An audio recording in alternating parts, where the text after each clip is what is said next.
Everyone, আসসালামু আলাইকুম। আমি জুবায়ের তালুকদার। আজকে আমরা খুবই ইন্টারেস্টিং একটা কম্প্যারিজন করব। আমার ডান হাতে দেখতে পাচ্ছেন গ্যালাক্সি S25 আলট্রা, স্যামসাংয়ের লেটেস্ট ফ্ল্যাগশিপ, এবং আমার বাম হাতে দেখতে পাচ্ছেন অ্যাপলের আইফোন 15 প্রো। যদিও এই দুটো ডিভাইসের মধ্যে একটি জেনারেশনাল গ্যাপ রয়েছে, তারপর আমি দেখতে চাই S25 আলট্রা এবং আইফোন 15 প্রো এই দুটো ডিভাইস দিয়ে সেম প্রোডাক্টের সেম লাইটিং কন্ডিশনে ছবি তোলার পর কিরকম রেজাল্ট আসে। তবে আজকের ভিডিওটা শুরু করার আগে একটা ব্যাপার একটু মেনশন করি। আপনারা অনেকেই জানেন আমার e learning platform let's create academy কয়েকদিন আগে কিন্তু লঞ্চ হয়েছে, যেখানে আপনারা মাত্র 21 দিনে অ্যাডোবে আফটার ইফেক্টস শিখতে পারবেন। আফটার ইফেক্টস এমন একটা সফটওয়্যার যেটা ব্যবহার করে আপনারা ব্যাকগ্রাউন্ড রিমুভ করে ফেলতে পারবেন, নিয়ন লাইটিং ইফেক্ট দিতে পারবেন, স্ক্রিন রিপ্লেস করতে পারবেন, 3D ক্যামেরা ট্র্যাকিং করতে পারবেন, ইনফোগ্রাফিক এলিমেন্ট অ্যাড করতে পারবেন এবং আরও অনেক কিছু। আফটার ইফেক্টস কোর্সটি ছাড়াও 21 দিনে প্রিমিয়ার প্রো নামে আরেকটি কোর্স রয়েছে। এছাড়াও আমার এই প্ল্যাটফর্মটিতে বেশ কিছু ক্লাস কিন্তু ফ্রি করে দেওয়া আছে, যাতে করে আপনারা সেই ক্লাসগুলো করে বুঝতে পারেন আপনাদের কাছে কেমন লাগে। আপনারা সময় পেলে ডেফিনেটলি আমার প্ল্যাটফর্মটি ঘুরে আসবেন এবং যে কোনো ফিডব্যাক থাকলে আমাকে জানাতে পারেন। তো যাই হোক, চলেন আমাদের প্রোডাক্ট ফটোগ্রাফি শুরু করা যাক। প্রথমেই চলে আসি আমাদের প্রোডাক্ট ফটোগ্রাফির কনসেপ্টে। আপনারা আমার স্ক্রিনের মধ্যে দেখেন টোটাল দুটো ফটো দেখতে পাচ্ছেন। এই দুটো ফটোই আমরা ইন্সপিরেশন হিসেবে ব্যবহার করব। ডান দিকে আপনারা যে ছবিটা দেখতে পাচ্ছেন বেস সহ, এটা হচ্ছে অ্যাঙ্গেল ওয়াইজ আমাদের ইন্সপিরেশন, এবং বাম দিকে আপনারা যে ছবিটা দেখতে পাচ্ছেন ব্যাকগ্রাউন্ডে দেখেন শ্যাডোর একটু কাজ রয়েছে, এটা হচ্ছে আমাদের ব্যাকগ্রাউন্ডের ইন্সপিরেশন। এবং এই দুটো ফটো কম্বাইন করেই আমাদের প্রোডাক্ট ফটোগ্রাফিটা আমরা করার ট্রাই করব। আর প্রোডাক্ট হিসাবে আমরা ব্যবহার করছি ভার্সাচের এই পারফিউমটা।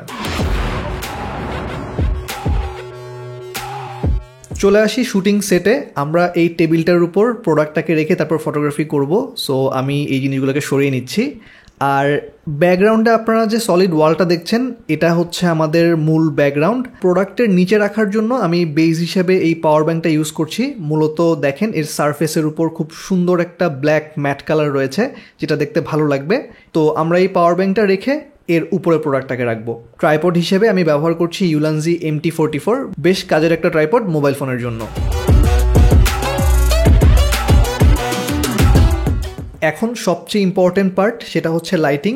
আমি কি লাইট হিসেবে গোডক্সের এই সফট বক্সটা ইউজ করছি, এবং অ্যাডিশনাল কিছু ব্যাকগ্রাউন্ড লাইট এবং ব্যাকলাইট হিসেবে এই টর্চ লাইটগুলো।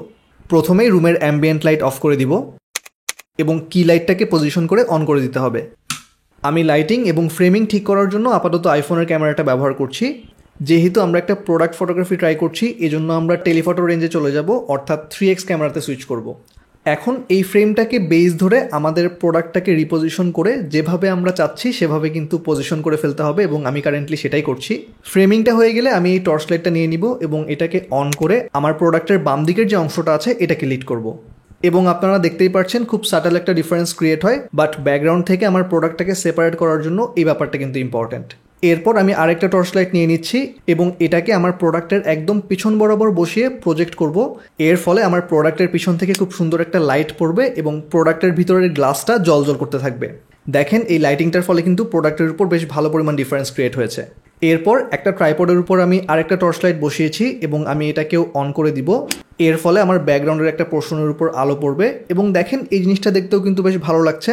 চাইলে ব্যাকগ্রাউন্ডকে এই অবস্থাতেও রাখা যায় ছবিটা তোলার ক্ষেত্রে, বাট আমি অ্যাকচুয়ালি এই বাস্কেটটা ইউজ করব, যার মধ্যে অনেকগুলো ছোট ছোট হোল রয়েছে। এবং বাস্কেটটাকে আমি যখন টর্চ লাইটের উপর এরকম করে বসিয়ে দিচ্ছি, দেখেন ওয়ালের উপর খুব সুন্দর করে প্যাটার্নগুলো কিন্তু চলে আসলো। এবং পার্সোনালি এই জিনিসটা কিন্তু আমার কাছে দেখতে অনেক ভালো লাগছে। প্রোডাক্টের ব্যাকগ্রাউন্ডে খুব সুন্দর একটা টেক্সচার ক্রিয়েট হয়েছে। প্রথমেই আইফোন 15 প্রো দিয়ে আমরা ফটোগ্রাফিটা ট্রাই করব। মোটামুটি আরও 10 থেকে 15 মিনিট সময় স্পেন্ড করে আমি সুইটেবল একটা ফ্রেমিং করেছি এবং এই ফ্রেমিংয়ে আমরা ছবিটা তুলব। আইফোন 15 প্রো এর 3x ক্যামেরাটি 12 মেগাপিক্সেলের এবং ছবিটি তোলা হচ্ছে আইফোনের ডিফল্ট সেটিংসে।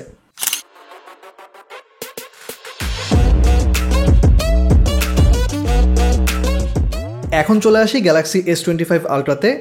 S25 আলট্রা 3x ক্যামেরাটিও 12 মেগাপিক্সেলের ছবি তুলতে পারে এবং এই ক্ষেত্রেও আমি ডিফল্ট সেটিংসেই ছবিটি তুলছি। তবে S25 আলট্রার মধ্যে অ্যাডিশনাল একটি 5x ক্যামেরাও রয়েছে। এখন যে ছবিটি দেখতে পাচ্ছেন এই ছবিটি তোলা হয়েছে 5x ক্যামেরাতে। চলেন দুটো ছবি আমরা একটু কম্পেয়ার করি। প্রথমেই আমি যদি ছবিগুলোর হাইলাইটস পোর্শনে চলে যাই তাহলে দেখতে পাচ্ছি হাইলাইটস সেকশনে কিন্তু দুটো ডিভাইসই বেশ ভালো পরিমাণ ডিটেলস রিটেইন করেছে, ছবির কোথাও ব্লোন আউট হয়নি। দেন আমরা যদি শ্যাডোস এরিয়াতে চলে আসি তাহলে দেখতে পাচ্ছি দুটো ডিভাইসের ক্ষেত্রেই ব্ল্যাকস কিছুটা ক্রাশ করেছে, যদিও আইফোন 15 প্রো এর ক্ষেত্রে আমি শ্যাডোসের ক্ষেত্রে কিছুটা বেশি ডিটেলস দেখতে পাচ্ছি। আমি জানি না ভিডিওটা এক্সপোর্ট করার পর আপনাদের স্ক্রিনে কি সে ব্যাপারটা দেখতে পারবেন কিনা, বাট আমার স্ক্রিনে কিন্তু কিছুটা বেশি ডিটেলস দেখা যাচ্ছে। এরপর চলে আসি শার্পনেসে। আপনারা যদি এই পোর্শনটার দিকে খেয়াল করেন এবং ভার্সাচি এরস এই লেখাটার দিকে একটু তাকান তাহলে ডেফিনেটলি দেখতে পাচ্ছেন S25 আলট্রার ক্ষেত্রে শার্পনেসটা অনেক বেটার। যদিও দুটো ছবি 12 মেগাপিক্সেলের, খুব সম্ভব S25 আলট্রার বেটার ইমেজ প্রসেসিংয়ের কারণেই আমরা শার্পার ইমেজ দেখতে পাচ্ছি। আমরা যদি ছবিগুলোর ব্যাকগ্রাউন্ডের নয়েজ লেভেলটা একটু দেখার চেষ্টা করি সেক্ষেত্রে দেখেন আইফোনের ক্ষেত্রে নয়েজ লেভেলটা কিন্তু একটু বেশি, S25 আলট্রার ক্ষেত্রে রিলেটিভলি কম।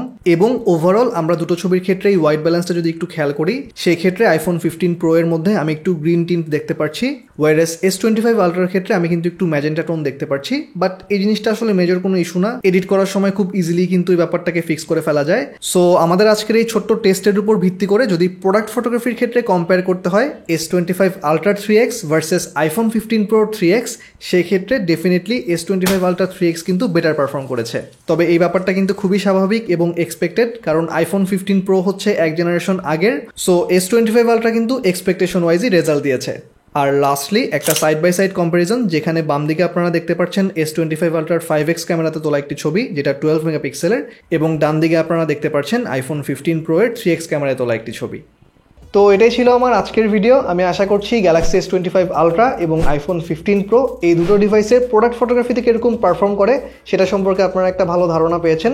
আর আমার ভিডিও যদি ভালো লেগে থাকে আমাকে সাবস্ক্রাইব করতে পারেন, আর যে কোনো কোয়েশ্চেন নিচে কমেন্ট সেকশনে করলে হবে, আমি যতটুকু সম্ভব রিপ্লাই দেওয়ার চেষ্টা করব।